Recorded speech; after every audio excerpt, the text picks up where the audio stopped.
Assalamualaikum, salam sejahtera untuk kita semua. Om Swastiastu, Namo Buddhaya, salam kebajikan. Yang terhormat Pak Yakut Holil Kuomas, Menteri Agama Republik Indonesia. Yang terhormat Pak Nadiem Makarim, Menteri Pendidikan, Kebudayaan, Riset, dan Teknologi Republik Indonesia. Yang terhormat Pak Muhammad Tito Karnavian, Menteri Dalam Negeri Republik Indonesia, yang hari ini diwakili oleh Dirjen Polpum Bapak Dr. Bahtiar Masters of Science. Yang terhormat Pak Muhammad Ali Ramdhani, Dirjen Pendidikan Islam. Dan yang terhormat Pak Yandri Susanto, Ketua Komisi 8 DPR RI.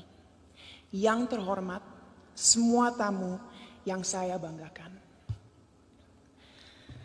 Sungguh sebuah kehormatan bagi saya diundang malam ini untuk mewakili generasi muda Indonesia dalam mengekspresikan opini kami mengenai moderasi beragama. Jujur saya tidak tahu kenapa saya yang diundang malam ini untuk hadir di sini, tapi saya harap pidato yang saya buat tadi malam bisa menggerakkan hati para hadirin hari ini. Sebagai generasi Z dan milenial, kamilah generasi yang akan bertanggung jawab dalam beberapa tahun ke depan atas arah yang akan diambil negara ini untuk menjadi negara yang lebih maju, modern, sejahtera, dan tentunya terkemuka di mata dunia. Thank you.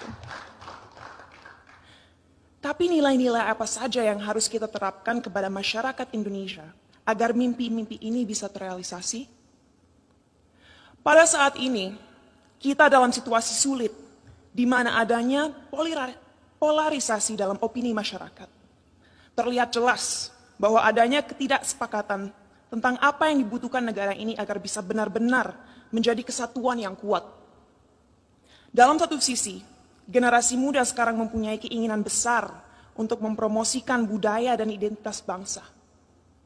Kami percaya akan pentingnya untuk negara-negara di luar sana melihat potensi, keunikan, dan kehebatan negara ini. Tapi di sisi lain, sampai detik ini, kita semua masih sering berkelahi dan menjatuhkan satu sama lain hanya karena perbedaan ras, suku, dan terutama agama. Bagi saya pribadi, hal tersebut sungguh ironis. Karena bukankah pasal 1 dari Undang-Undang PNPS mengatakan bahwa adanya 6 agama utama di negara ini? Bukankah moto negara ini, Bhinneka Tunggal Ika, yaitu berbeda tapi satu?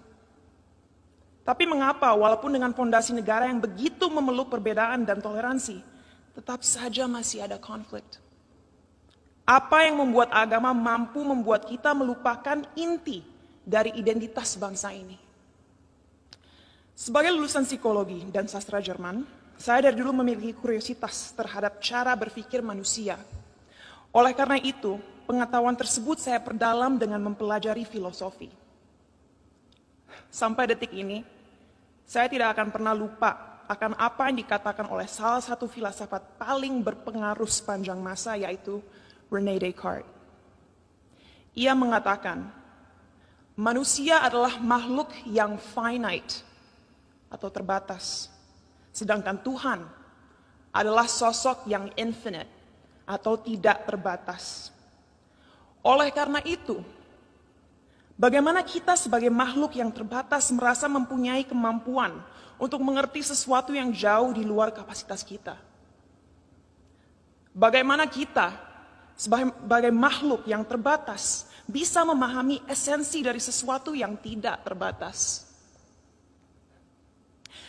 Inilah salah satu akar dari masalah yang kita miliki dalam masyarakat Indonesia sekarang.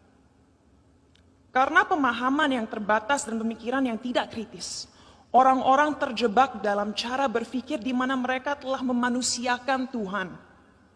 Merasa memiliki hak dalam mendikte kemauan Tuhan, merasa tahu pikiran Tuhan, dan merasa berhak bertindak atas nama Tuhan. Inilah yang akhirnya seringkali berubah menjadi sifat radikal.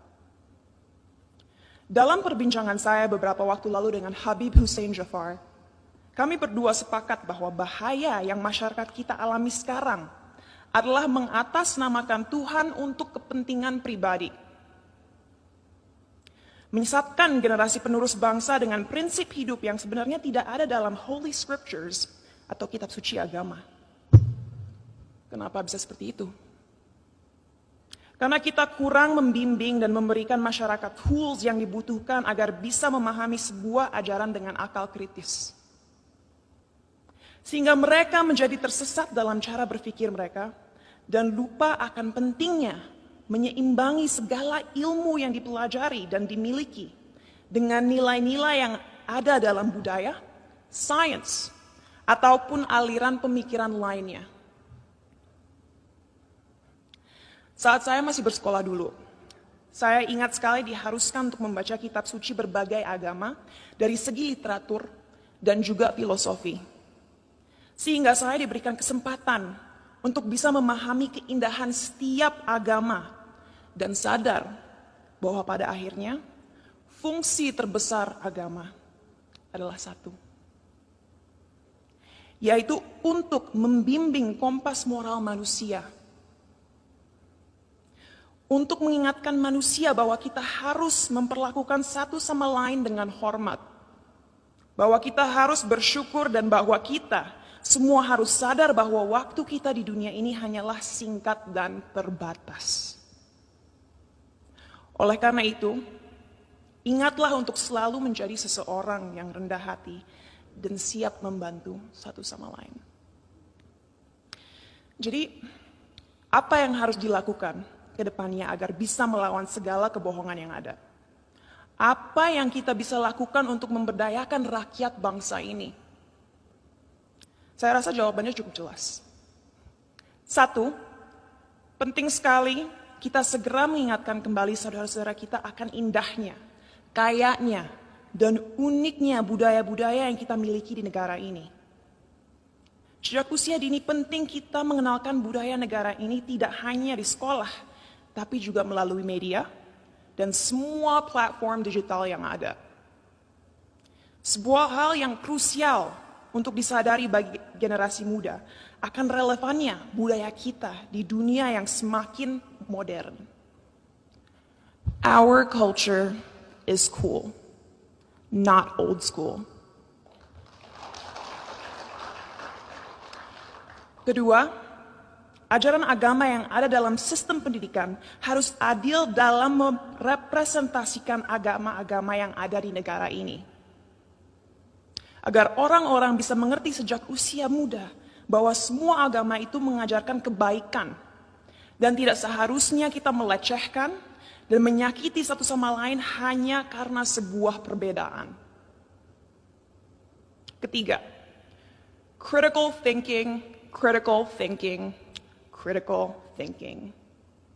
Ajarkanlah adik-adik kita untuk membaca dan mempelajari segala sesuatu dari berbagai sudut pandang.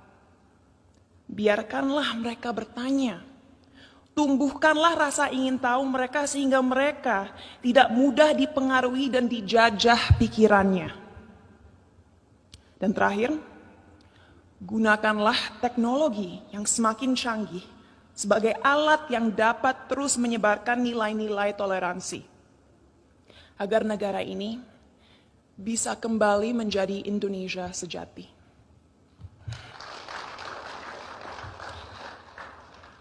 Sebagai penutup, saya ingin membacakan quote berikut. A people without knowledge of their past, origin, and culture is like a tree with no roots. Tanpa fondasi yang kuat, tidak akan ada bangsa yang bisa bertahan. Oleh karena itu, ayo kita bersama-sama menjelmakan lambang Garuda dimanapun kita berada.